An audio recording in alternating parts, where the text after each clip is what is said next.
Rivalidades entre irmãos existem desde o início dos tempos e raramente levam a algo de bom. Mas, de vez em quando, um confronto ou desentendimento entre membros da família pode realmente fazer com que algo incrível aconteça, como a fundação de duas das maiores e mais bem-sucedidas marcas de tênis e roupas esportivas do mundo. Acredite ou não, falamos de Adidas e Puma, dois nomes que são imediatamente reconhecíveis em todo o mundo e dominam as indústrias de calçados esportivos junto a outras gigantes como Nike, ASICS, Mizuno, Under Armour, Reebok e outras. Entretanto, Puma e Adidas só foram fundadas graças aos dois irmãos Adolf e Rudolf Dassler. A história deles é um exemplo incrível de como grandes marcas podem vir dos menores e mais inócuos cenários, levando à criação de dois verdadeiros gigantes da indústria de calçados, impulsionando a economia alemã, criando inúmeros empregos e tendo toda sorte de outras consequências. Foi assim que tudo aconteceu.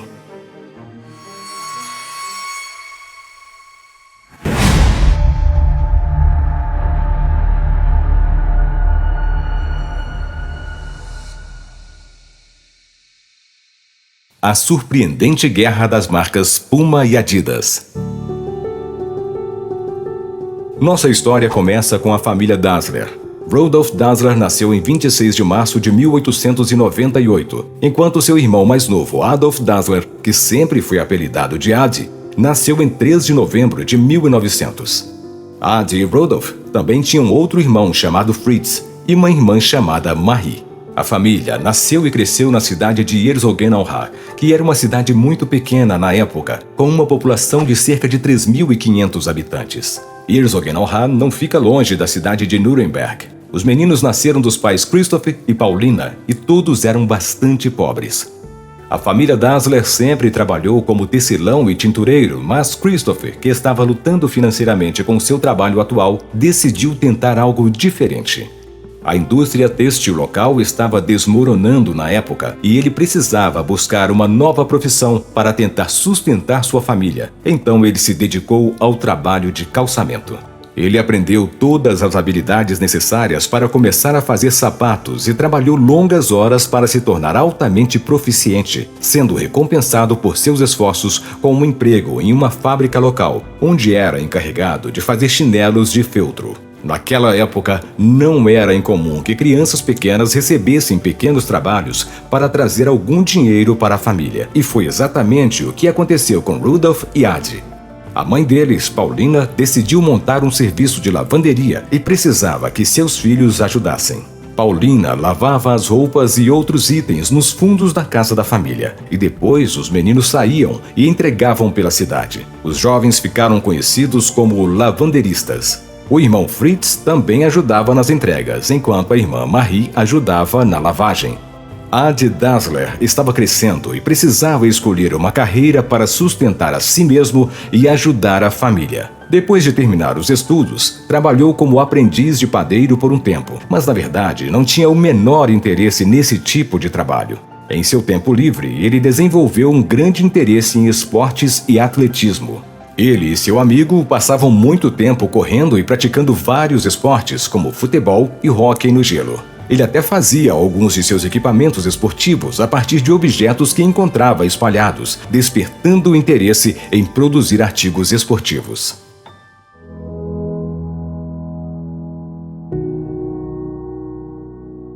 Em 1914, todos os meninos Dassler, exceto Adi, foram recrutados e enviados para lutar pelo exército alemão, deixando Adi em casa, pois ele era muito jovem para ser militar na época. Foi nessa época que ele decidiu oficialmente não se tornar um padeiro. Em vez disso, se interessou pelo negócio de sapatos que seu pai havia escolhido como carreira e o pediu que lhe ensinasse algumas coisas. Ele aprendeu muito sobre técnicas de costura e acabamentos durante esse período, até que também foi recrutado para os últimos dias da guerra em 1918. Enquanto trabalhava com seu pai e aprendia tudo sobre sapatos, Adi aprendeu algo muito importante. Descobriu que diferentes formas e estilos de calçados podem realmente melhorar o desempenho de um atleta, dando-lhe uma vantagem sobre a concorrência. Ele começou a desenvolver sua própria ideia a partir dessa descoberta. E se os calçados especializados fossem feitos para esportes individuais, com cada um projetado para uma atividade específica e oferecendo maior desempenho aos jogadores e atletas? Era uma ideia nova na época e seria uma grande parte do sucesso posterior dele e de seu irmão.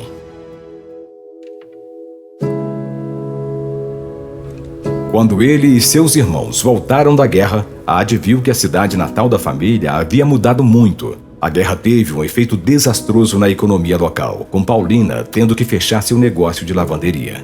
Agora, mais do que nunca, era vital que os meninos saíssem e encontrassem trabalho para começar a sustentar a família.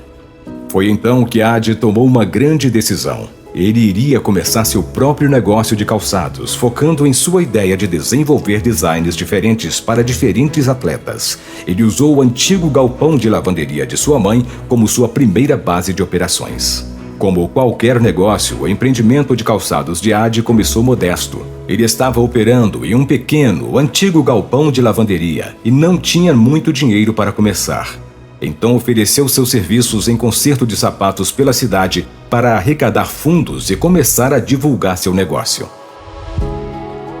Devido às consequências econômicas da guerra e ao caos na Alemanha na época, ele não conseguiu nenhum empréstimo ou qualquer material para começar a fazer sapatos. Então começou a procurar coisas na área local. Ad realmente ia para os campos locais na área, onde muitos equipamentos militares antigos podiam ser encontrados dos dias da guerra, e usava qualquer coisa que encontrasse para começar a fazer seus sapatos. Ele sempre foi um jovem engenhoso e estava se tornando ainda mais inventivo. Ad usava um velho capacete do exército para as solas de seus sapatos e juntava paraquedas usados para criar chinelos. Ele até começou a construir suas próprias máquinas para tentar acelerar a produção, fazendo uso de itens como cintos e sobras de couro. Depois de se preparar com alguns materiais e um sistema de produção confiável, Ad poderia finalmente começar a experimentar e dar vida à sua visão de novos tênis esportivos. Ele foi um dos primeiros sapateiros a desenvolver um tipo de sapato com espinhos. Esses sapatos foram particularmente eficazes para eventos de atletismo, ajudando os atletas a correrem com mais rapidez e eficiência. O design de Ad era ainda mais especial, pois ele tentava usar materiais leves em vez das opções pesadas usadas por seus concorrentes, para fornecer uma vantagem ainda maior aos atletas.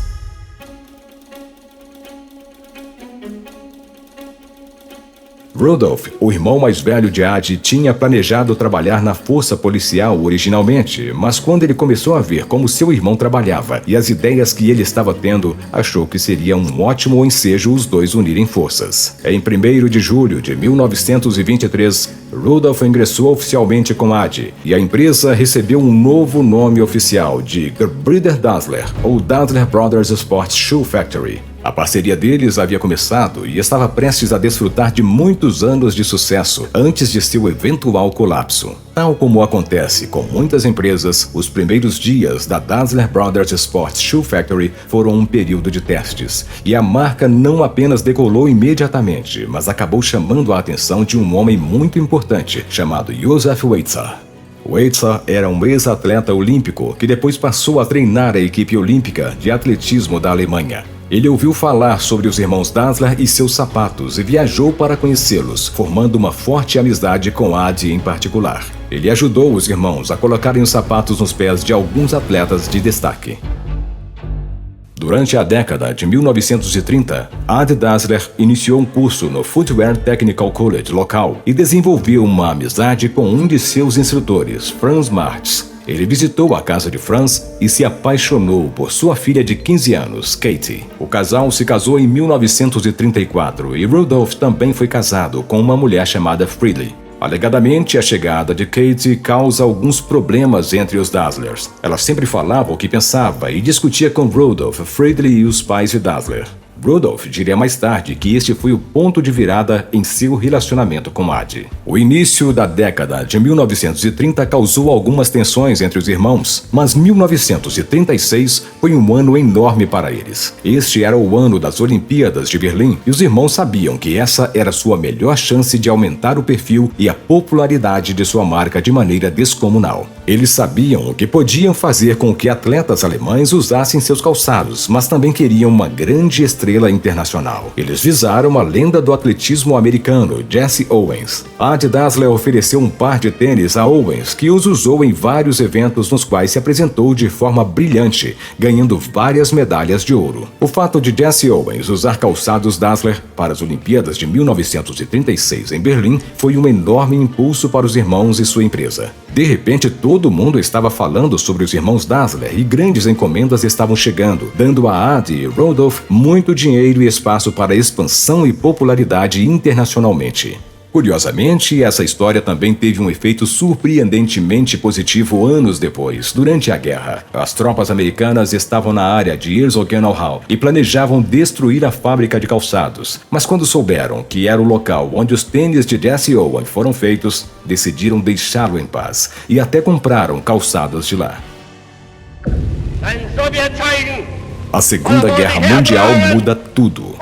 As coisas estavam realmente melhorando para os irmãos Dassler, mas a chegada de outro conflito global mudou completamente o jogo. A Segunda Guerra Mundial eclodiu e Adi foi convocado para o Wehrmacht, nome das Forças Armadas da Alemanha nazista de 1935 até 1945, enquanto Rudolf foi autorizado a ficar em casa, tendo servido por vários anos na Primeira Guerra Mundial. Sua fábrica foi convertida para fornecer materiais para o esforço de guerra, e Adi, que estava treinando como técnico de rádio, acabou sendo autorizado a voltar para casa e ajudar a administrar a fábrica, voltando para casa em Herzogenaurach em 1941. A partir daí, as coisas começaram a ir mal para os irmãos.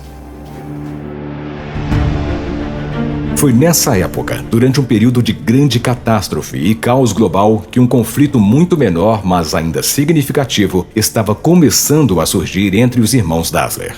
É importante notar que, até hoje, historiadores e especialistas discordam sobre a natureza exata dessa história. Existem muitas teorias diferentes sobre o que realmente fez Adi e Rudolf discutirem e se separarem, mas muitas das teorias parecem se vincular à mesma ideia básica de que as tensões começaram a se acumular devido ao ciúme e às disputas entre os irmãos e suas esposas. Uma das primeiras questões que certamente deve ter contribuído para as consequências entre os dois irmãos foi o fato de Adi ter sido autorizado a deixar a Wehrmacht para voltar e cuidar da fábrica. As autoridades alemãs pareciam estar afirmando que ele era o chefe do negócio. Rudolf, obviamente, não estava muito feliz com isso e começou a ficar prepotente e autoritário, revelando seu lado ciumento e controlador para tentar afirmar sua autoridade em torno da família. Ele começou a se tornar mais hostil com os outros membros da família, incluindo sua própria irmã Marie. O outro irmão Dassler, Fritz, nem estava falando com Adi na época, e agora Rudolf começou a mostrar muita raiva e ressentimento em relação ao irmão também. Ele queria mostrar que era tanto o chefe da empresa quanto Adi. Então, quando Marie quis que seus dois filhos se juntassem e trabalhassem para a empresa de sapatos, Rudolf recusou. Ele disse que já havia bastante gente da família empregada pela empresa. Esta decisão teve consequências trágicas, pois os filhos de Marie acabaram sendo recrutados e nunca mais voltaram para casa por consequências da guerra. Outra questão que pode ter desempenhado um papel na separação entre os dois irmãos foi o fato de que todos foram forçados a viverem juntos em um espaço relativamente pequeno. As pressões da guerra significavam que todos tinham que viver juntos e as condições eram bastante apertadas e claustrofóbicas. Os pais Dassler, Christoph e Paulina, junto com Rudolf, Adi, suas duas esposas e vários filhos, estavam todos morando no mesmo espaço. Já vimos como algumas tensões e disputas foram causadas pela esposa de Adi, Kate, e esses problemas foram exacerbados durante a Segunda Guerra Mundial. E aí, está gostando do vídeo? É muito importante se inscrever no canal, curtir e ativar o sininho de notificações. Siga também nosso Instagram, o link está na descrição do vídeo. Dessa forma, você ajuda muito e nos incentiva a criarmos ainda mais conteúdo e informação para todos.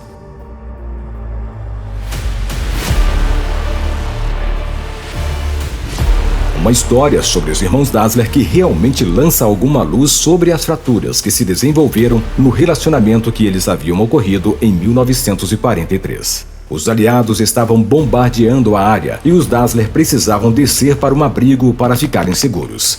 Rudolf e sua esposa já estavam escondidos em um abrigo quando Ad e sua esposa chegaram. Ad proclamou: "As vadias sujas estão de volta", quando ele entrou. Ele estava falando sobre os aliados, mas Rudolf pensou que ele estava se referindo a ele e sua esposa e reagiu com muita raiva.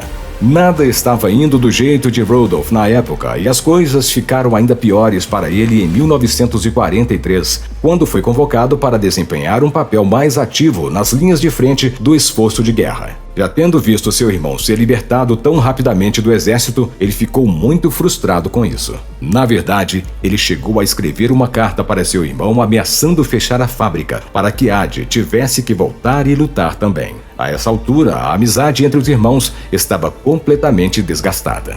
A guerra acabou chegando ao fim, mas a disputa entre Ad e Rudolf tinha piorado cada vez mais.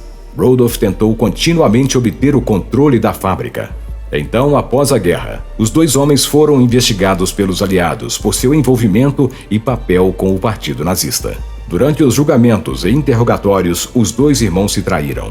Ad proclamou que Rudolf trabalhava para a Gestapo, a polícia secreta oficial da Alemanha nazista, enquanto Rudolf argumentou que Ad estava ajudando os alemães a fabricarem armas e fizera discursos políticos para seus funcionários. Os irmãos foram acusados a trabalharem com o governo, levando ambos a ingressar no Partido Nazista com grande entusiasmo. Foi dito que Rudolf era um defensor muito mais inflexível do nacionalsocialismo, enquanto Adolf não apoiava o regime. Isso se desenvolveu em uma fenda ideológica, aumentando a já crescente distância entre os dois irmãos. Durante a guerra, a fábrica foi convertida à força para produzir equipamentos militares para os nazistas, inicialmente com foco na produção do Panzerschreck, um foguete antitanque lançado pelo ombro baseado na bazuca americana. Rudolf tentaria convencer os superiores do Partido Nazista a permitir que ele produzisse botas militares patenteadas, um empreendimento que se mostrou infrutífero. A fábrica Dassler continuaria a produzir equipamentos para as Forças Armadas da Alemanha nazista de 1935 até 1945, até que os oponentes entrassem e capturassem sua cidade. A cooperação dos irmãos seria sufocada pelo programa americano de desnazificação e pela perseguição de membros de alto nível do Partido Nazista. Rudolf era suspeito de fazer parte desse grupo de nazistas de alto nível e, portanto, foi interrogado pelos americanos no final da guerra, sendo mantido em um campo de internação em Hemmelburg, até a sua libertação em 31 de julho de 1946, após a investigação sobre os seus antecedentes nazistas se revelar ineficiente. Adolf também não sairia impune. Ele foi levado sob custódia por aqueles que lideraram a campanha de desnazificação e julgado por sua cooperação. Após alguma deliberação, Adolf foi declarado um Belastätter, nome dado a uma categoria daqueles que lucraram com o regime nazista. Esta foi considerada a segunda ofensa mais grave nos julgamentos, logo abaixo de realmente fazer parte e se envolver com o Partido Nazista, e, portanto, carregou uma sentença de 10 anos, bem como a ameaça de Adolf ser removido como chefe do negócio Dassler. Sua cooperação inicial com a juventude hitlerista e os membros nazistas foi usada como prova dessa convicção de alto nível. Ele só seria salvo pelo prefeito de Herzogenaurach, que era meio judeu e um cooperador aliado de confiança. Ele testemunhou que Adolf o avisou de uma possível prisão da Gestapo e o escondeu em sua própria propriedade, além de apoiar as alegações de Adolf de não envolvimento com o lado político do Partido Nazista. Como resultado, ele foi reclassificado para um grau inferior de infrator, um Minderbelastätter, que ainda carregava uma sentença de 2 a 3 anos, que levaria Adolf ainda a perder o controle de seu negócio Dassler, algo que seu irmão Rudolf procurou explorar. Durante o apelo de Adolf para baixar seu status de Minderbelastätter, Rudolf apresentaria uma declaração que dizia que Adolf havia organizado a produção de armas para seu próprio lucro, em vez de ser forçado, e que Rudolf resistiu à mudança na produção, mas ele não estava presente para pessoalmente pôr fim à mudança quando foi recrutado para a Wehrmacht em 1943. Isso seria provado falso pelo registro financeiro do negócio, que mostrava uma perda de 100 mil marcos alemães durante o período de produção de armas. A esposa de Adolf, Kate Dassler, contestaria a maioria das alegações de Rudolf com sucesso, levando seu marido ao rebaixamento para Mittelhofer, o que significa que ele poderia continuar gerenciando a fábrica de calçados, embora ainda fosse necessária alguma supervisão do Conselho de Desnazificação. Em 3 de fevereiro de 1947, Adolf foi formalmente autorizado a retomar a gestão da empresa.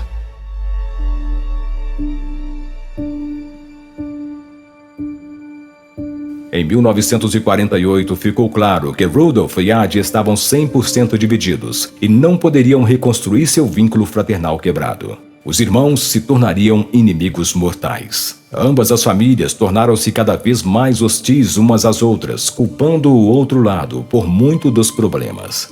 Eles decidiram dividir os negócios, dividindo todos os ativos igualmente e partindo para formar suas próprias novas empresas. Rudolph, que estava desesperado para fugir de seu irmão, mudou-se para o outro lado do rio Al-Rash, que corria pelo centro da cidade, para formar sua nova companhia, enquanto Adi permaneceu ao norte do rio. Daquele momento em diante, os irmãos nunca mais se falaram.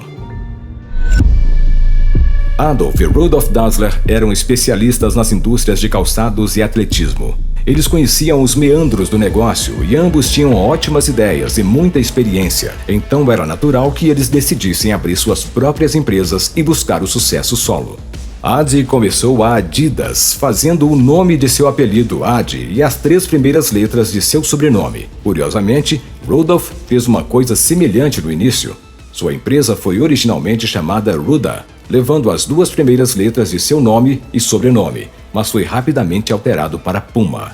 Uma grande parte do sucesso de qualquer empresa, especialmente em setores como roupas esportivas, é divulgar sua marca e fazer com que as pessoas a reconheçam. Rudolph decidiu mudar o nome de sua empresa para Puma e deu à sua marca um logotipo de gato grande, evocando imagens de agilidade e velocidade. 1957 é o ano em que os primeiros elementos do logotipo da Puma tomam forma. Rudolf Dassler apresenta o inconfundível tipo de letra Puma sem serifa, juntamente com o logotipo de imagem. Adi, enquanto isso, decidiu pela ideia de colocar 3 listras na lateral de seus sapatos para que fossem instantaneamente reconhecíveis nos pés dos atletas, mesmo à distância. As 3 listras também passaram a fazer parte do logotipo da empresa. Anos mais tarde foram implementadas o trevo, que simbolizam o foco da empresa na variedade, enquanto as 3 folhas do trevo representam 3 partes do mundo: América do Norte, Europa e Ásia, onde você pode comprar seus produtos. Já a logo em forma de montanha transmite a ideia de superar desafios e perseguir fortemente seus objetivos. Quanto ao emblema redondo, ele representa o mundo e uma rápida adaptação às mudanças. Depois que as 2 marcas foram criadas, Adi e Rudolph entraram em uma batalha completa para serem a melhor marca do mercado. Ambos começaram a ver um sucesso muito rápido, como a Puma desenvolvendo suas icônicas chuteiras, que foram realmente usadas pelo time de futebol da Alemanha Ocidental. Infelizmente para Rudolph, a equipe mais tarde mudou de aliança com a Adidas e começou a usar sapatos projetados por Adi. A disputa e competição entre os 2 irmãos continuava, mas em uma escala muito maior do que nunca, e ambos estavam desesperados para superar o outro. Nas Olimpíadas de 1960, Rudolph mostrou até onde estava disposto a ir para superar seu irmão. Na verdade, ele pagou um velocista alemão chamado Armin Harry para usar tênis da marca Puma em sua corrida de 100 metros. Harry já usava tênis Adidas, mas a oferta de Rudolph era boa demais para recusar. Harry ganhou ouro em seu tênis Puma, mas decidiu mudar para os da Adidas enquanto aceitava a medalha, na esperança de obter dinheiro de ambas as marcas. Em vez disso, ele simplesmente deixou Adi e Rudolph muito zangados, e esse foi apenas um exemplo das grandes batalhas das marcas ao longo dos anos. Um acordo entre as marcas foi selado e chamado de Tratado Pacto Pelé, no qual ambas as companhias concordaram em não patrocinar o rei, por entenderem que elas entrariam em uma guerra de leilão tão intensa que quebraria a empresa derrotada. Na Copa do Mundo, em 1970, ocorreu a partida final, disputada entre Brasil e Itália e assistida por inúmeros torcedores em todo o mundo. Em outras palavras, era uma excelente oportunidade de marketing para um vendedor astuto como Rudolf Dassler. Momentos antes do apito inicial, Pelé, o melhor jogador do mundo na época, solicitou alguns minutos a mais para o árbitro para amarrar suas chuteiras. Todas as câmeras do mundo miraram os pés de Pelé enquanto ele se ajoelhava para amarrar as suas chuteiras da Puma. Parecia um ato natural, mas depois descobriu-se que Pelé havia sido instruído a fazer isso para chamar a atenção para suas chuteiras. O Brasil sairia vitorioso por 4-1 sobre a Itália em 21 de junho de 1970, na Cidade do México. conquistando seu tricampeonato mundial após 1958 na Suécia e 1962 no Chile. Obviamente, o jogador não sabia sobre o pacto que a Adidas e a Puma haviam feito. Pouco antes da Copa, a Puma enviou um representante chamado Hans Henningsen ao Brasil, que logo fez amizade com grande parte da seleção canarinho. Pelé e o representante passavam bastante tempo juntos e Pelé se irritou pelo fato de Hans ter firmado contrato com diversos jogadores da seleção, mas nunca ter falado com ele. Até que um dia, o agente se constrangeu e decidiu fechar um contrato com o rei, sem a aprovação da Puma. Pelé ganharia $25 mil pela Copa e mais $100 mil pelos próximos 4 anos. O agente levou a proposta ao dono da Puma, que entendeu que o negócio era irrecusável. O dinheiro foi então entregue ao eterno camisa 10 e parte do acordo exigia que Pelé solicitasse um tempo antes do apito inicial para amarrar suas chuteiras. Ao constatar que o pacto havia sido quebrado, a Adidas ficou furiosa e a guerra dos calçados começou novamente. Apesar de hoje em dia o mercado americano ser liderado por Nike e Reebok, a Adidas e Puma seguem sendo forças dominantes no mercado internacional. As batalhas por exposição e marketing continuaram ao longo dos anos entre a Puma e a Adidas. O sucesso das marcas dependia de conseguir que grandes estrelas e personalidades do esporte usassem seus produtos. Já vimos que eles fariam qualquer coisa para vender mais calçados.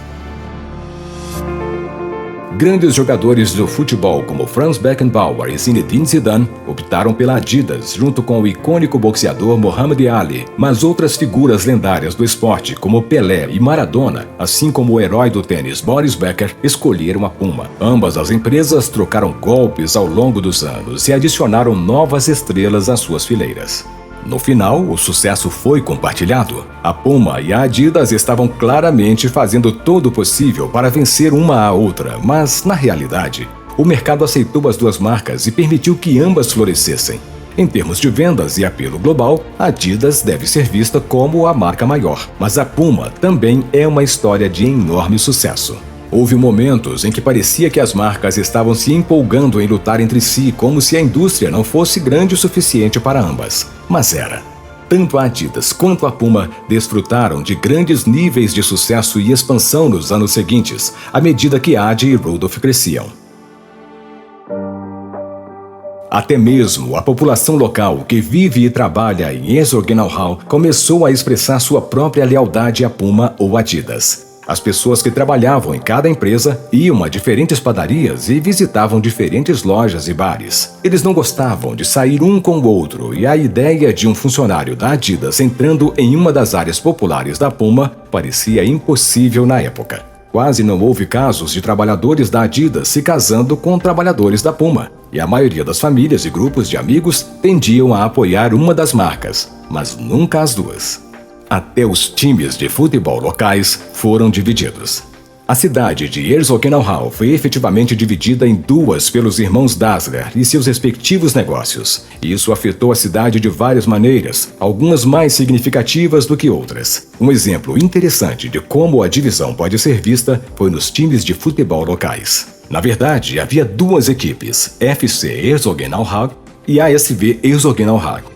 A Puma patrocinou o FC Herzogenaurach, enquanto a Adidas patrocinou o ASV Herzogenaurach. Isso significava que os jogadores só usariam tênis e equipamentos de seus respectivos patrocinadores. Ainda hoje, você pode visitar a cidade de Herzogenaurach e ver vestígios do legado deixado por Rudolph e Adi Dassler. Mesmo andando pelas ruas, você verá tampas de bueiros estampadas com os logotipos das marcas Puma e Adidas, e a cidade ainda tem famílias que apoiam uma marca ou outra. Felizmente, a intensa rivalidade que existia em Herzogenaurach finalmente acabou. As pessoas ainda tendem a ter uma marca favorita, mas o assunto não as divide como antes, com muitos fãs da Adidas felizes em fazer amizade e sair com os fãs da Puma e vice-versa. Outra coisa interessante nos dias de hoje sobre Herzogenaurach é quantas pessoas podem ser vistas vestindo roupas e tênis da marca Adidas e Puma. É quase impossível andar por uma única rua sem avistar pelo menos algumas pessoas em calçados e trajes esportivos, com praticamente todos os habitantes da cidade possuindo pelo menos algum equipamento Puma ou Adidas. Muitas pessoas fazem piadas e zombam uma das outras com base na marca que escolheram usar.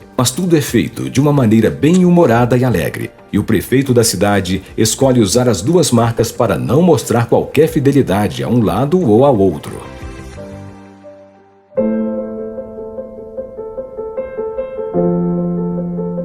Em 2009, os trabalhadores da Adidas e da Puma decidiram organizar um gesto simbólico especial para tentar enterrar o desentendimento depois de todos esses anos de disputas e competições. Organizaram um amistoso de futebol para ser disputado por vários trabalhadores e superiores de cada marca. Os chefes de ambas as empresas, Herbert Hainer da Adidas e Jochen Zeitz da Puma, participaram do jogo. A bola que eles usaram foi especialmente feita e impressa com os logotipos de ambas as empresas, e ambos os logotipos podiam ser vistos em suas camisas e no campo também. Foi uma boa maneira de mostrar como os tempos mudaram. Sem Adi e Rodolph tão zangados um com o outro e tão desesperados para superar um ao outro, Adidas e Puma poderiam nunca terem se tornado tão grandes ou importantes quanto são hoje. Quando os dois homens faleceram, seus respectivos filhos assumiram os negócios. Hoje em dia, tanto a Adidas quanto a Puma são empresas públicas, não mais de propriedade de suas respectivas famílias, e contribuíram muito para o mundo, e especialmente para a cidade de Herzogenaurach, que se desenvolveu enormemente ao longo dos anos e tem uma economia super forte e muitos empregos graças às marcas Adidas e Puma. Rudolf Dassler foi o primeiro dos dois irmãos a falecer. Ele morreu em 27 de outubro de 1974 e tinha 76 anos na época. Adi, enquanto isso, viveu até a idade de 78 anos antes de falecer em 6 de dezembro de 1978. Rudolf morreu de câncer de pulmão, enquanto Adi sofria de insuficiência cardíaca. Ambos desejavam ser enterrados em sua cidade natal, mas por causa de sua animosidade e divisão, eles foram enterrados em extremidades totalmente diferentes da cidade. Mesmo na morte, eles permaneceram simbolicamente separados para nunca mais se reunirem novamente. Agora, muitos anos depois de seu famoso desentendimento, as empresas de Rudolph e Adi se tornaram duas das maiores marcas de roupas esportivas do planeta. A Adidas é a maior marca do gênero na Europa e perde apenas para a Nike em termos de mercado global. A Puma, por sua vez, é classificada como a terceira maior marca de roupas esportivas do mundo. Ambas as marcas empregam milhares de pessoas e vendem seus produtos em países em todo o mundo. Puma e Adidas continuam desfrutando de um enorme sucesso, e nada disso teria acontecido sem aquela rixa familiar em 1948. E você, sabia dessa incrível jornada das marcas Adidas e Puma? Sabe de alguma outra história que seria interessante pra gente contar? Responde nos comentários aí embaixo e vamos trocar uma ideia. Não se esqueça de se inscrever no canal, curtir e ativar o sininho, ok? Segue a gente também no Instagram, o link está na descrição do vídeo. Por fim é isso, pessoal. A gente se encontra na próxima história. Um abraço e até mais.